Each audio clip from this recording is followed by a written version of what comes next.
Olá, eu sou Daniel Gomes, professor de História. Nessa aula a gente vai tratar do que é no seu curso o primeiro tema de História Geral, que é a chamada Antiguidade Oriental. É nesse mundo da Antiguidade Oriental que nasceram elementos como as cidades, as primeiras grandes cidades, a escrita, o alfabeto, as primeiras grandes técnicas matemáticas, a astronomia, os primeiros calendários, a medicina, o Estado surge nesta Antiguidade Oriental, a divisão social do trabalho, os grupos sociais, a hierarquização e a dominação social. É nesta Antiguidade Oriental que costuma-se dizer que surgiram as primeiras, o que nós entendemos por civilizações. Apesar desse conceito ser um pouco complicado, o que nós entendemos por civilização surge na Antiguidade Oriental.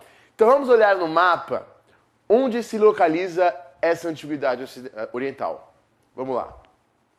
Aqui você está vendo no mapa as regiões que nós estamos falando. Trataremos basicamente de duas civilizações. A civilização egípcia, que você vê aí à sua esquerda, ela está banhada pelo rio Nilo. A civilização egípcia surge ao redor do rio Nilo. Em seguida, nós trataremos da civilização da Mesopotâmia. A Mesopotâmia é mais ou menos a região do atual Iraque. Você está vendo aí no mapa que a Mesopotâmia surge entre dois rios, o Tigre e o rio Eufrates. Você está vendo no mapa que esta região, onde surge a Antiguidade Oriental, onde surgem esses primeiros estados, é uma região banhada por vários rios. Esta região é uma região desértica, no entanto, nesse deserto surgem vários rios.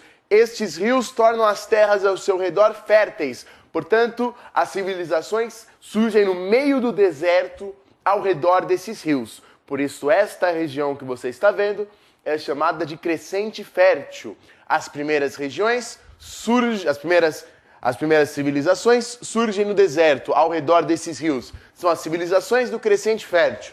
Trataremos então do Egito e da Mesopotâmia, né? A questão básica é essa: como desenvolver essas civilizações no meio do deserto? São estes rios que, banhando as terras ao seu redor, possibilitam a existência destas civilizações. Chamamos dessas civilizações do Antigo Oriente, essas civilizações que você viu no mapa do crescente fértil, de civilizações hidráulicas. Quer dizer, são civilizações que dependem de grandes obras de irrigação. Obras que efetuam o manejo forçado da água, o deslocamento forçado da água. Obras que tiram a água do rio e levam para plantações. Obras que tiram águas dos rios e levam para as casas, para os palácios. Essa é a primeira característica dessas civilizações, civilizações hidráulicas. Falamos que essas civilizações do Antigo Oriente são também comandadas por um Estado centralizado, um Estado autoritário, um Estado despótico, né? Quer dizer, um Estado autoritário, um Estado que não tem respaldo popular, um Estado teocrático. O que significa uma teocracia? São estados no qual não há separação entre o poder político e o poder religioso. Muitas vezes, no caso do Egito, o faraó é considerado um deus vivo.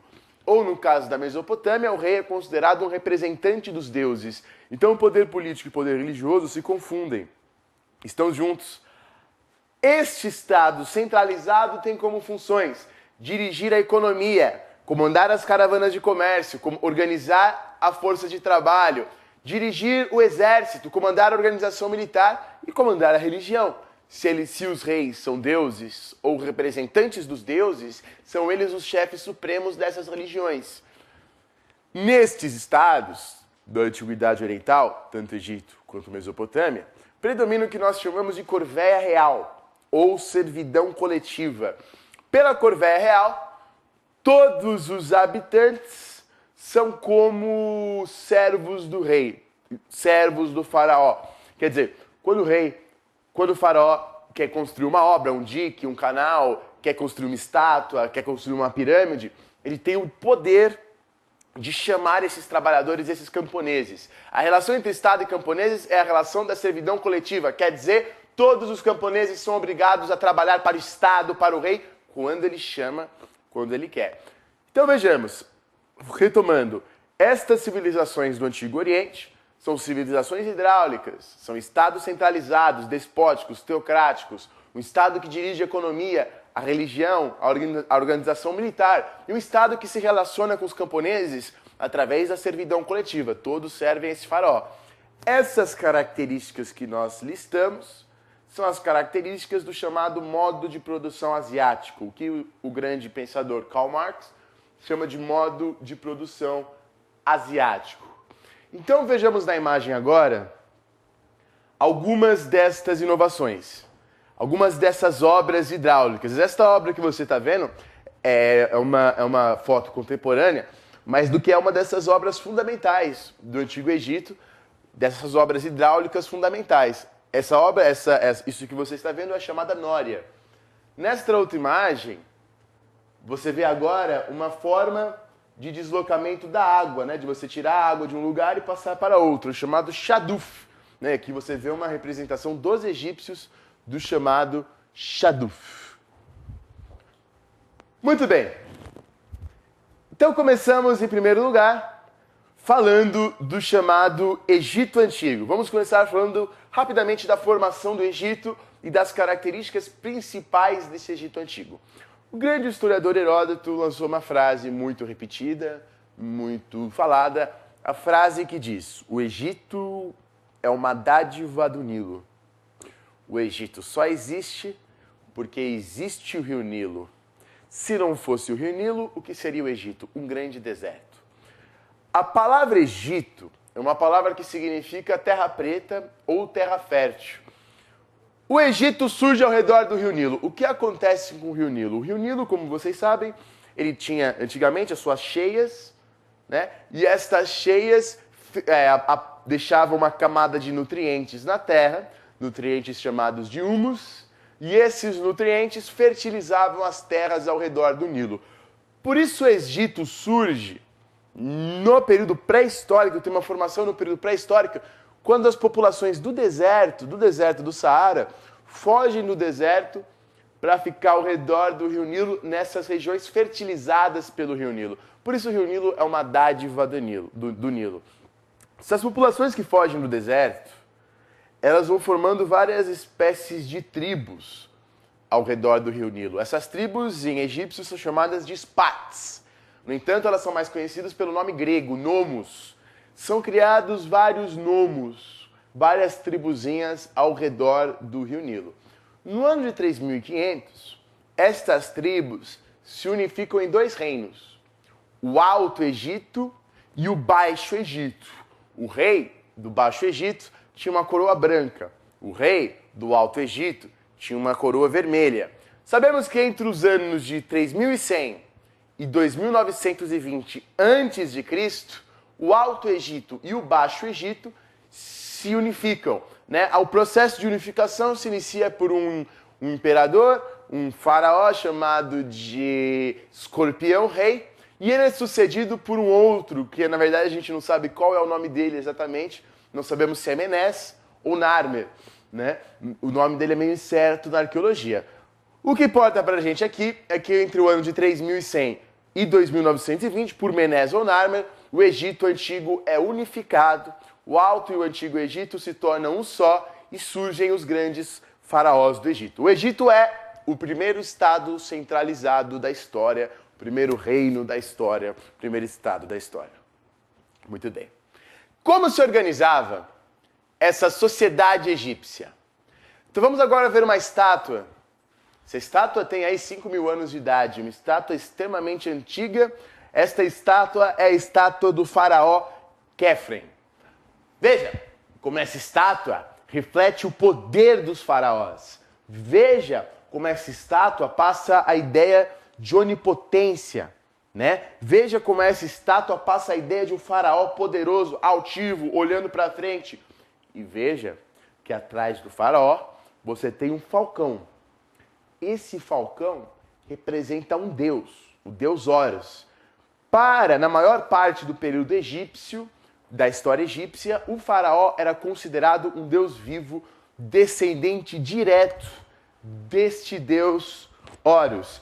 Então, por essa imagem, você vê que o faraó é considerado o topo da sociedade egípcia. A palavra faraó significa grande casa em egípcio. O faraó é considerado dono de todas as terras, chefe de todos os exércitos, o juiz supremo do Antigo Egito, aquele que coordena a economia, um deus vivo, incontestável, herdeiro do próprio deus Horus. Enquanto na terra, o faraó, herdeiro de Horus, controlava suas regiões. No mundo divino, Osíris controlava o seu reino. O faraó era o representante de Deus, o faraó era um próprio Deus vivo na terra.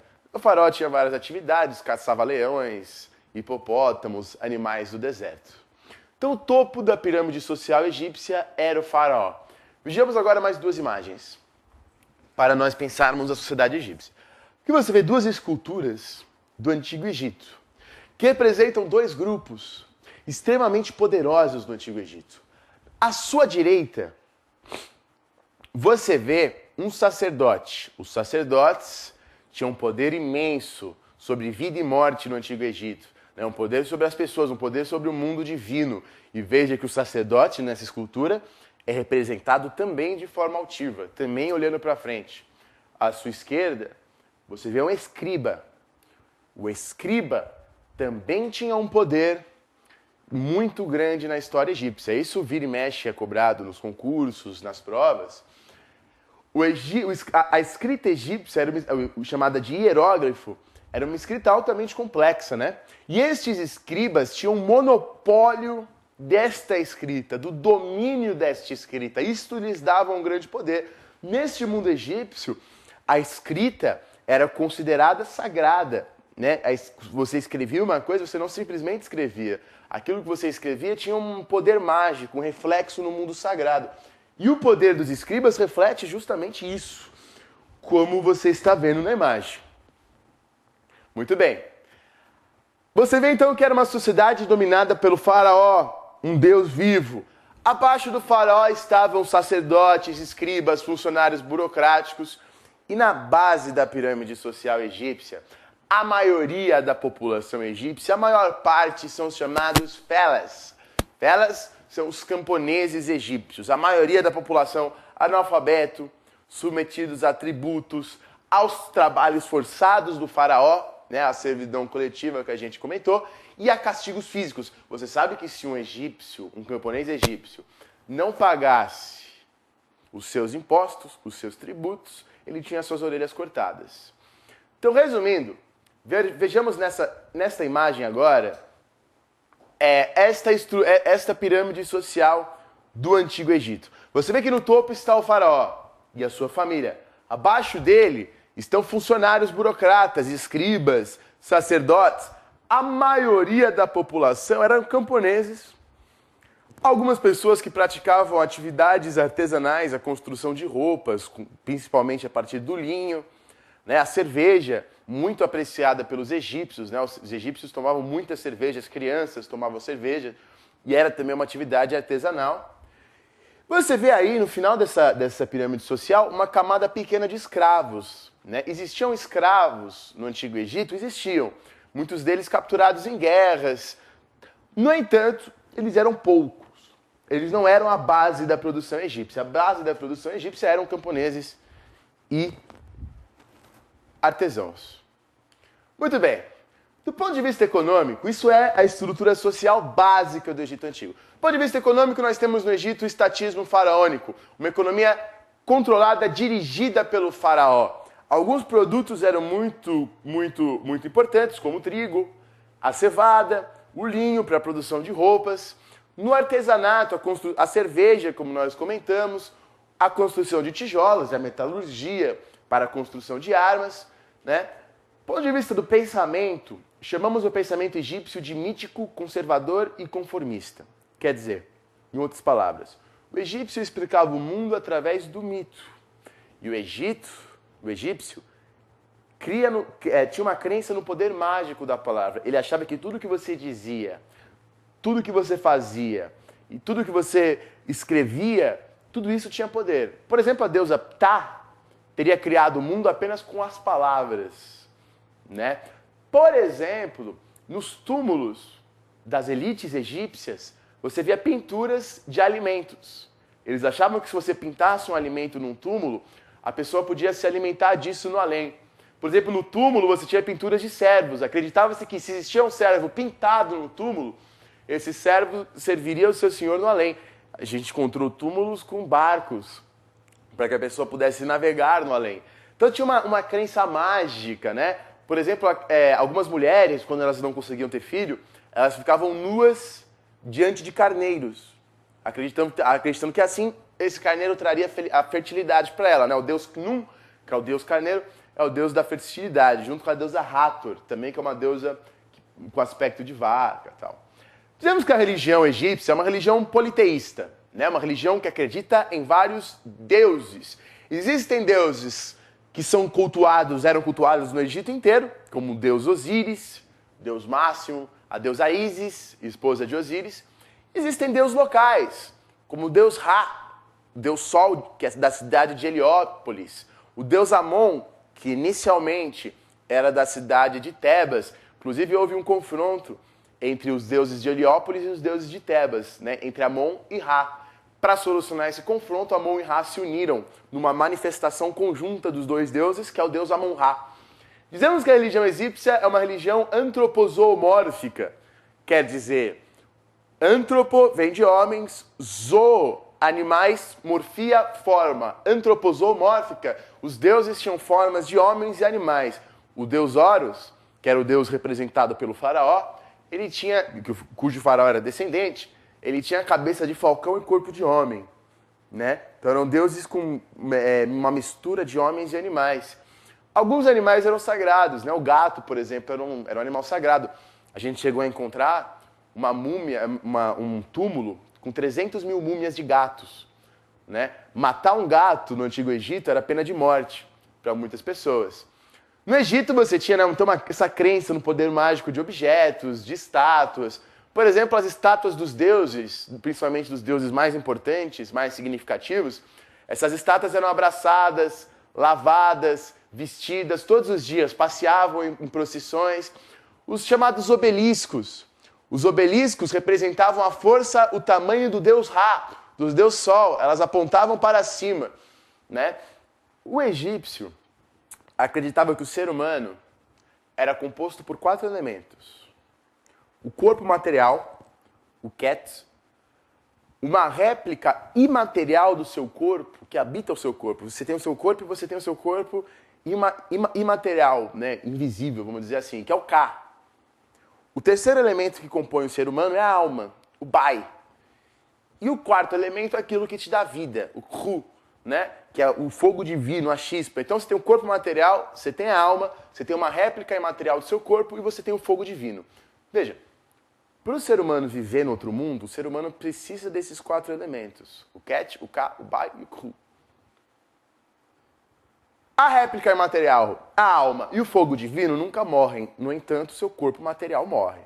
Seu corpo material, ele se apodrece.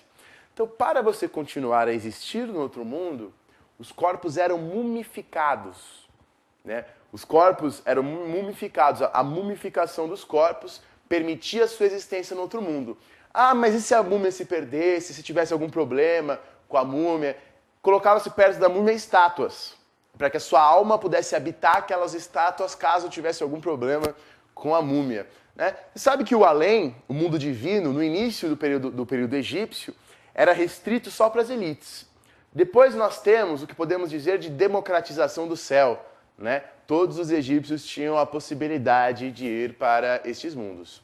Como se sabe, o Egito valorizava muito a vida no além, valorizava muito essas vidas e por isso os egípcios construíram grandes túmulos, né? Que é o caso das pirâmides, né? Sabemos que a pirâmide, uma construção fantástica, era um grande túmulo. Sabemos que esses túmulos guardavam grandes riquezas, ouros, estátuas, né? Objetos, que tudo isso podia ser usado no além. tudo isso podia ser usado na outra vida. Então os túmulos eram um grande alvo de saques. Né? Por isso muitas vezes esses túmulos eram construídos escondidos, né? Em lugares escondidos para que as pessoas não achassem e não houvesse saques. O caso mais famoso é o caso do túmulo de Tutankhamon. Tutankhamon foi um faraó, na verdade, na história egípcia, completamente inexpressivo, né? Completamente sem importância geral, vamos dizer assim, para a história egípcia. No entanto, seu túmulo estava tão bem escondido que a gente só encontrou ele no ano de 1922. E a gente encontrou ele intacto, né? Com todas as riquezas, todo o ouro, muito bem escondido. E por isso ele se tornou tão famoso, né? Porque a gente sabe agora exatamente como que eram esses túmulos no Egito Antigo. Então no próximo vídeo a gente termina de falar a respeito do Egito Antigo. Até o próximo. Falou!